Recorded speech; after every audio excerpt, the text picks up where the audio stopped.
A busca por prazer. Para muitos de nós, o trabalho é apenas uma necessidade irritante. O que nos motiva de verdade é evitar o sofrimento e encontrar tanto prazer quanto possível no nosso tempo extra. E os prazeres que buscamos tomam várias formas, como sexo, estimulantes, entretenimento, comida, compras, jogos de azar, modas tecnológicas e brincadeiras de todos os tipos. Não importa quais sejam os objetos da busca, eles tendem a levar a uma dinâmica de rendimentos decrescentes. Os momentos de prazer que obtemos tendem a se tornar maçantes por meio da repetição. Precisamos cada vez mais deles, ou de diversões sempre novas. Com frequência, a nossa necessidade se transforma em vício, e com a dependência vem a deterioração da saúde e das capacidades mentais. Somos possuídos pelos objetos porque ansiamos, e nos perdemos. Sob a influência das drogas e do álcool, por exemplo, podemos nos sentir temporariamente transportados para além da banalidade da vida. Esse falso propósito é muito comum no mundo de hoje, em especial por causa da cornucópia de distrações entre as quais podemos escolher. Contudo, isso vai contra o elemento básico da natureza humana. A fim de obter níveis mais profundos de prazer, temos que aprender a nos limitar. Ler uma variedade de livros de entretenimento um atrás do outro provoca uma sensação de satisfação menor a cada obra. Com a mente inundada e superestimulada, precisaremos de mais informação. O efeito após a leitura e absorção de um ótimo livro é relaxante e enaltecedor à medida que descobrimos as riquezas ocultas naquelas páginas, nas quais pensamos de novo e de novo quando estamos longe delas. Todos precisamos de momentos de prazer fora do trabalho para aliviar a tensão. Entretanto, quando atuamos com um senso de propósito, compreendemos o valor de nos limitar, de optar pela profundidade da experiência em vez da estimulação excessiva. Causas e cultos. As pessoas têm uma necessidade profunda de acreditar em algo, e na ausência de grandes sistemas unificadores de crença, esse vácuo é facilmente preenchido por todo tipo de microcausas e cultos. Notamos que esses grupos tendem a não durar muito tempo. Em 10 anos já parecem antiquados. Durante a sua breve existência, os afiliados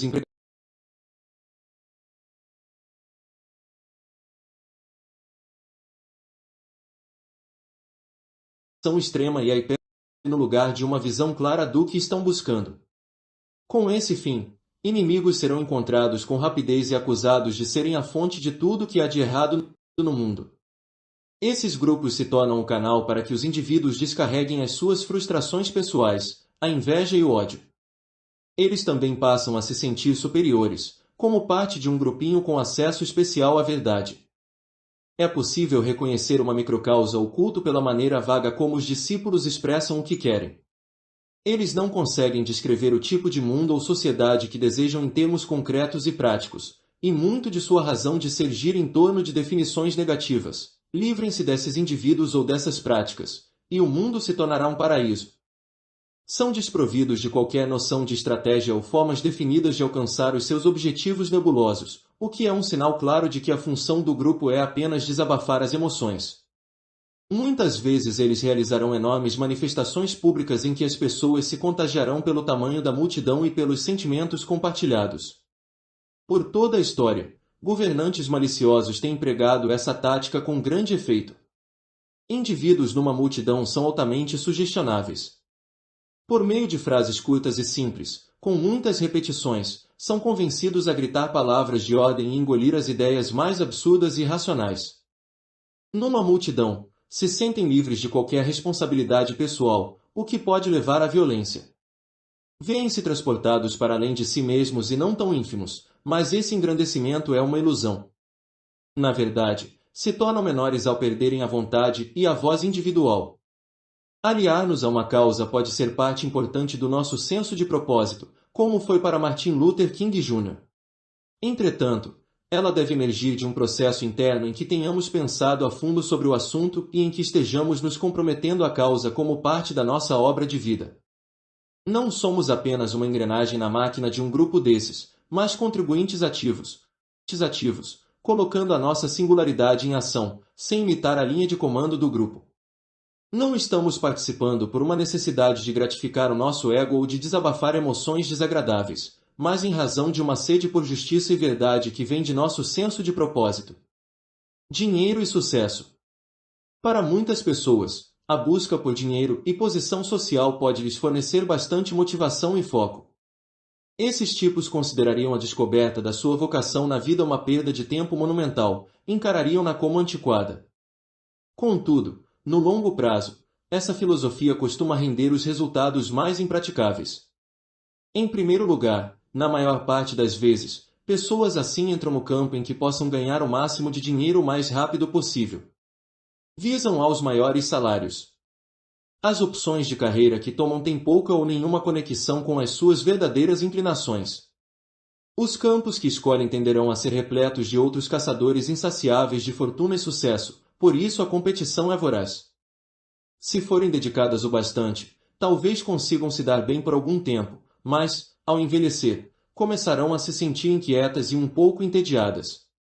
Tentarão formas diferentes de obter dinheiro e sucesso, precisarão de novos desafios.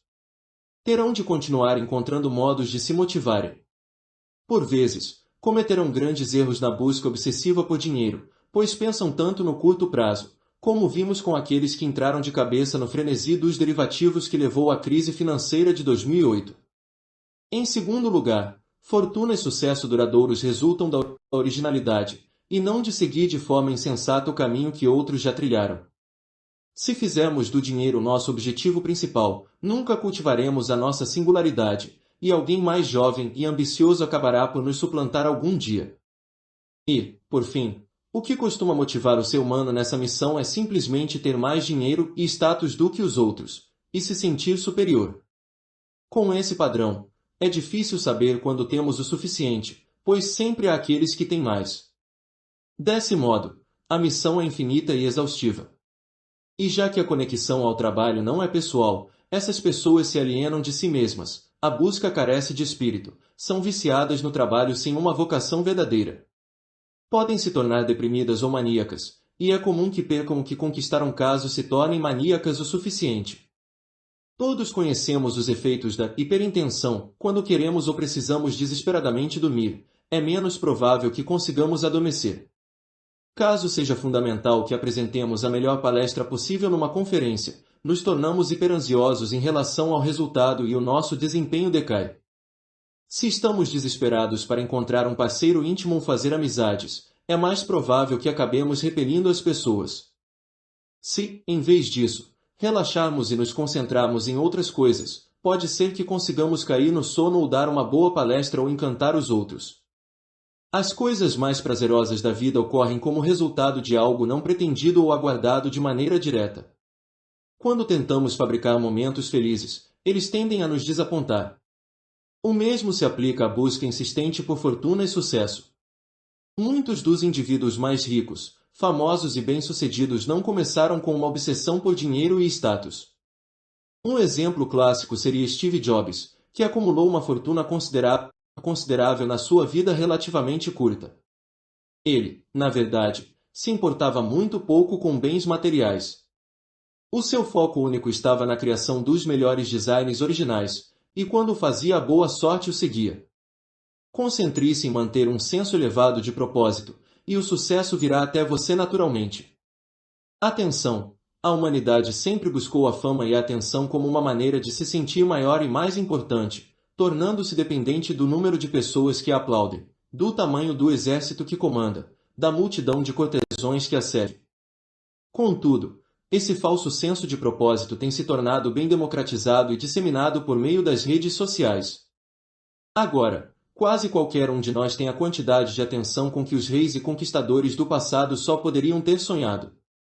Nossa autoimagem e autoestima se atrelam à atenção que recebemos no dia a dia.